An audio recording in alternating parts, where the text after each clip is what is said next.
നമ്മുടെ ടാങ്കിന്റെ അവസ്ഥ ഇങ്ങനെയാണ് കേട്ടോ. ഇപ്പൊ നിങ്ങൾക്ക് എല്ലാവർക്കും കാണാൻ പറ്റുന്ന പോലെ തന്നെ ആ വെള്ളത്തിന് മണ്ടയ്ക്ക് ഒരു പാടോട്ട് ഒരു സംഭവം കാണാൻ പറ്റുന്നുണ്ട്. ഇതെങ്ങനെയാ മാറ്റേണ്ടതെന്ന് അറിയാവുന്ന ഈ വീഡിയോക്ക് ഒന്ന് കമന്റ് ചെയ്യാൻ മറക്കാതിരിക്കുക. അതുപോലെ തന്നെ നമ്മൾ കഴിഞ്ഞ വീഡിയോ അപ്ലോഡ് ചെയ്തപ്പോൾ ഇതൊരു നാച്ചുറൽ പോണ്ടായിട്ട് സെറ്റ് ചെയ്തിട്ടുണ്ടായിരുന്നു. ഇപ്പൊ ഇത് ഫുൾ ആൽഗി കയറി കിടക്കുകയാണ് കേട്ടോ. കാരണം ബേസ് എല്ലാം നമുക്ക് ക്ലീൻ ചെയ്യാനായിട്ടുള്ളതാണ്. ഇത് നമ്മളൊരു പാർട്ട് 1 വീഡിയോ ആയിട്ട് സെറ്റ് ചെയ്യാനാട്ടോ നോക്കുന്നത്. എല്ലാവരും ഈ വീഡിയോ ലൈക്കും ഷെയറും സബ്സ്ക്രൈബും ചെയ്യാൻ മറക്കാതിരിക്കുക. അപ്പൊ ഈ കാണുന്ന ചട്ടിയാണ് കേട്ടോ നമ്മളെ വീഡിയോ എടുക്കാൻ സഹായിച്ചത്. അപ്പൊ നമ്മൾ ഈ കാണുന്ന ടാങ്കിൽ നിന്ന് വെള്ളം ഫുൾ ഒഴിവാക്കിയിട്ടുണ്ട് കേട്ടോ. അതിന്റെ അകത്ത് കുറച്ച് വെള്ളം കാണാൻ പറ്റുന്നുണ്ടല്ലോ. അത് കുറച്ച് മീനുകളുണ്ട്. അതും കൂടെ പിടിച്ച് മാറ്റിയിട്ട് ഞാൻ കാണിച്ചു. അതിനകത്തേക്ക് കുറച്ച് കെമിക്കൽ ഫെർട്ടിലൈസർ ഉപയോഗിക്കുന്നുണ്ട് കേട്ടോ. ഇനി ഞാൻ കുറച്ച് ഇംഗ്ലീഷ് പറഞ്ഞുതരാം കേട്ടോ.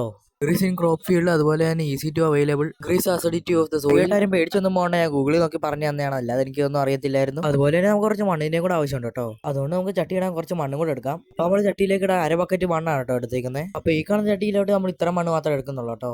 അപ്പൊ മണ്ണിട്ട് വന്നപ്പോഴാണ് കേട്ടോ നമുക്ക് മനസ്സിലായി ചെറുതായിട്ട് ഇച്ചിരി മണ്ണൊന്ന് കൂടിപ്പോയെന്നൊരു സംശയം. കാണുന്ന ചട്ടിക്കകത്തൊന്ന് കുറച്ചെടുത്ത് നമ്മൾ ആ ചട്ടിക്കകത്തോട്ട് വെക്കുന്നുണ്ട്. ഇനി ഇതൊക്കെ ഒന്ന് നട്ട് വെച്ചിട്ട് കാണിച്ചാൽ ഇതാണ് കേട്ടോ നമ്മുടെ അവസാനത്തെ റിസൾട്ട് വരുന്നത്.